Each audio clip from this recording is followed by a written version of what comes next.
এখানে হাদিসে এটা বলা হয় নাই যে 4টা গুণ দেখে বিয়ে করো, বরং বলা হয়েছে 4টা গুণ দেখে সাধারণত বিয়ে করা হয়। ঠিক আছে, করো আদেশটা এমন নয়, ইনকাহ কথাটা এমন নয়, বা ইনকাহু এমন নয়, তুনকাহু মানে বিয়ে সাধারণত করা হয়। কেউ টাকা দেখে, কেউ সৌন্দর্য দেখে, কেউ দেখে বংশ, তুমি দেখো দিন। নবীজি বলছেন তুমি দিন দেখো, না হলে তোমার হাত ধুলে ধূসরিত হবে, মানে ধ্বংস হয়ে যাবে তুমি। আর দিন দেখার ক্ষেত্রে শুধু বাইরের গেট আপটা যথেষ্ট নয়, তার পড়াশোনা দেখেন, তার হিস্ট্রি ঘাটবেন, তার অতীতে সে কোথায় কোথায় পড়াশোনা করেছে, কি করেছে, খোঁজ খবর নেবেন।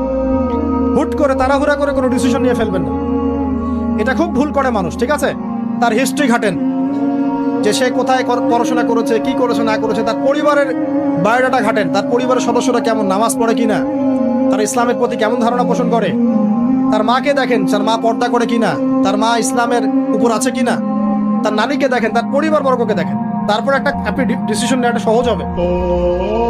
এগুলোর চেয়ে ব্যতিক্রমও হতে পারে।